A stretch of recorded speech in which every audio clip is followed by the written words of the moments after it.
My family's Thanksgiving table in Oakville was the kind that took my aunt 3 days to set, and every year I sat at the end of it like a guest who'd wandered in from the wrong house. The good china came out. The cranberry sauce was homemade instead of from a can, and my Uncle Philip had the fireplace going, even though it was barely cold enough to need it. I'd driven up from Toronto that morning, 40 minutes that always felt longer because of what was waiting at the end of it. I'm Audra Whitlock. In my family, that name has always come with a quiet asterisk. The one who does something with spreadsheets nobody bothered to ask about. The one who left the family business to go work in finance, whatever that meant to them. There were 11 of us crowded around that table. My parents, my older sister Bridget, my younger brother Callum, my Aunt Philip's wife Noreen, 3 cousins, and my grandmother, who insisted on saying grace even though half the table had already started eating. I found my usual seat between Callum's jacket draped over an empty chair and my cousin Desmond, who spent the first 20 minutes explaining his fantasy hockey pool to anyone who'd make eye contact. I'd been sitting in that spot my whole life. Nobody had to tell me where to go. The real conversation, as always, started with my father. Russell Whitlock was 61, broad-shouldered, the kind of man who walked into a room like he already owned the lease on it. He'd built Whitlock Roofing and Exteriors from a single truck and a ladder into one of the most trusted contracting names in the Halton region. He'd tell you that himself, usually twice, and he had every right to be proud. He set his fork down with the kind of deliberate calm that meant he wanted the table's attention. "I've got news," he said. "We signed the Brantview contract this morning." Bridget straightened immediately. "How big?" "4.2 million. He let that sit in the room a second before continuing. "Mixed-use complex, 18 units plus retail. Biggest job we've ever taken on." The table did exactly what my father expected of it. Gasps, a round of congratulations, my mother reaching over to squeeze his hand. My aunt pressed her palm to her chest like she might tear up from pride alone. Callum let out a low whistle. "That's incredible, Dad," Bridget said. 30-some years building this, and you're still going. "You don't stop loving something just because it gets big," my father said, and everyone laughed the warm, easy laugh of people who'd heard him say something similar 100 times and still found it charming. I took a sip of my wine and said nothing. "The catch," my father went on, "is the gap financing. We've got materials and subcontractor deposits due before the first draw comes through from the developer. About 6 weeks where we need a cushion." I set my glass down. I could help with that. The table went quiet in a way that wasn't really consideration. It was the kind of quiet that happens when someone says something a little embarrassing, and everyone's deciding whether to acknowledge it. My aunt recovered first. With a soft laugh, she tried to soften further. "That's sweet of you, Audra." "I'm serious," I said. "How much is the gap?" "About 350,000, my father said. Careful, the tone he used when he was trying to be gentle without quite managing it. "But honey, this isn't, we work with institutional lenders. Commercial credit lines. It's a whole structure. I know how bridge financing works, Dad. I'm sure you understand it in theory." Bridget reached for the rolls. "This is construction, Audra. It's not like your tech stuff."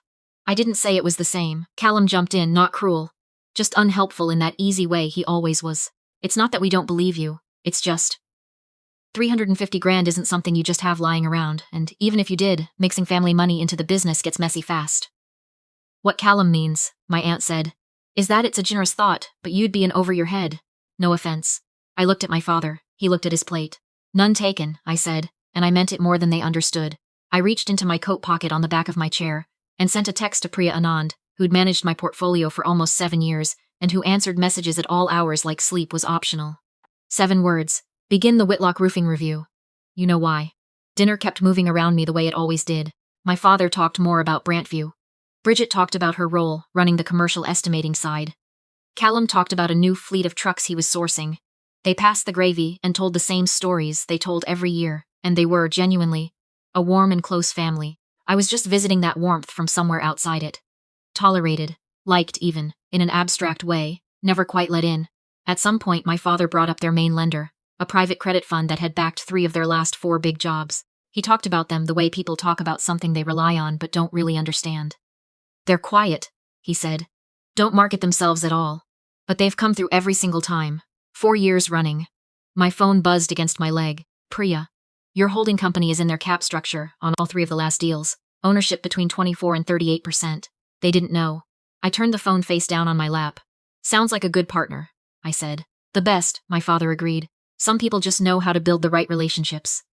He said it without a flicker of irony, without glancing my way at all. His phone rang at 8:45. He almost let it go to voicemail. We were in the middle of Bridget describing some rebrand she was pushing for the company website. But something about the call made him pause. He excused himself, walked into the hallway, and answered. We all heard his voice shift before we could make out a single word. Bridget and Callum exchanged a look. My aunt stopped talking mid-sentence. I picked up my water glass and waited. When my father came back to the table, he had the face of a man who'd just been told the forecast had changed for good. The fund, he said. They're saying there's been some kind of restructuring. They've pulled their position from our active projects. Silence. What does that mean? My aunt asked. It means the money's not there. It means Brantview doesn't have financing right now. He sat down heavy. We had a signed commitment letter. Bridget already had her phone out. I'm calling our lawyer. Call the bank first, Callum said. I'm calling both. The table dissolved into something else entirely. Phones out, voices low and clipped, the turkey going cold and ignored in the middle of it all. My cousin Desmond had gone quiet for once. My aunt looked over at me. Do you know anything about this? She asked. Not unkindly, like she genuinely thought I might have something useful to offer, for once. A little, I said. My father looked up from his phone. The fund's called Larkspur Credit Partners. Nobody seems to know who actually runs it. It's buried under a few holding companies. He rubbed his temples. If we can't figure out who's pulling the strings, we can't even make a call. I took a breath. I might know something about Larkspur. Every head at that table turned toward me at once. What do you mean? My father's voice had gone very still. I followed them for a while, I said. They're private. Very private. But they're one of the more capitalized independent credit funds operating in southern Ontario. They don't list anywhere public. Total assets somewhere north of 500 million. How would you know that? Bridget asked, eyes narrowing. Research. Nobody researches a private fund that closely without a reason. She said. What's your reason, Audra? I looked at my father instead of answering her. Check your email. I just sent you something. He picked up his phone. His eyes moved across the screen once, then a second time, slower. His jaw tightened. His hand came down to rest flat on the table. And he looked at me the way I had never once seen him look at anything. Like the floor had shifted under his chair, and he hadn't noticed until just now. Read it out loud, I said quietly. His voice came out barely above a whisper. Larkspur Credit Partners. Principal ownership summary. Controlling interest 81%. Primary stakeholder. He stopped. Couldn't finish it. I'll finish it, I said. Primary stakeholder Audra J. Whitlock. Total assets under management. $586 million. The table went completely, utterly silent. Desmond made a sound that wasn't a word. My aunt pressed both hands flat against the tablecloth, like she needed something solid to hold on to. Bridget stared at me with an expression I had genuinely never seen on her face in 31 years of being my sister. You're Larkspur, my father said. I've been Larkspur for 4 years. 4 years and 3 months. How? My father said. Not even a full question. Just the word, hanging there. I folded my hands in my lap. This was the part I'd been sitting with for a long time. Not with anger exactly. Something quieter than anger. Something with weight to it, but no heat. When I moved to Toronto at 23, I had $11,000 and a piece of software I'd built on weekends. I sold the licensing rights about a year and a half later for a little over $1.8 million. I didn't spend it, I invested it, I made mistakes. I learned from them. I kept going. I looked at my father directly. I learned how to read a balance sheet from watching you, Dad. How you thought about land value, about timing, about what made a project worth the risk. You never sat me down and taught me any of it on purpose. But I was always paying attention, even when nobody thought I was listening. 586 million, my aunt said, faint. And you put it into us? Callum's voice cracked slightly on the last word. I put it into solid projects with a contractor I trusted, I said. The fact that the contractor happened to be my father mattered to me personally. It wasn't charity. Every dollar I committed to Whitlock Roofing was a calculated decision based on track record and asset quality. You're good at what you do. All of you. I never once doubted that. Then why? Bridget started, stopped, started again. Why pull it? Why tonight, of all nights? I looked at her for a long moment before I answered. Because tonight, when I offered $350,000 to help close a gap that, relative to my actual position, is roughly the same as someone offering you a $20 bill. You all laughed. Dad called it theoretical. You told me I'd be in over my head. I kept my voice level. I've been quietly keeping this company solvent through a recession and a materials shortage that nearly broke half the contractors in this province. And tonight, at this table, I was still the one who does something with computers that nobody bothers to understand. The candles on the table had burned down low. The centerpiece, all those careful sprigs of cedar and white roses my aunt had spent 2 days arranging, suddenly looked absurd against what was happening around it.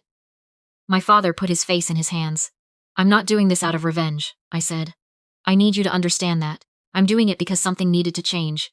and I didn't know any other way to make you see it. I've tried quietly for years. You weren't looking. My father lowered his hands. His eyes were red-rimmed. Russell Whitlock, who I had never once in my life seen cry, looked like a man standing in the wreckage of something he hadn't known he'd built. Audra, he said. I am so sorry. For what specifically? I asked, not to be cruel. Because it mattered to me that he say it. For not seeing you. For assuming. His voice broke on the last word. I taught you everything I know without meaning to, and then treated you like you knew nothing. That's on me. That's entirely on me. Bridget spoke without anyone prompting her. I've been condescending to you for years, and I don't think I even noticed I was doing it. That's worse, honestly. She looked down at the table. I'm sorry, Audra.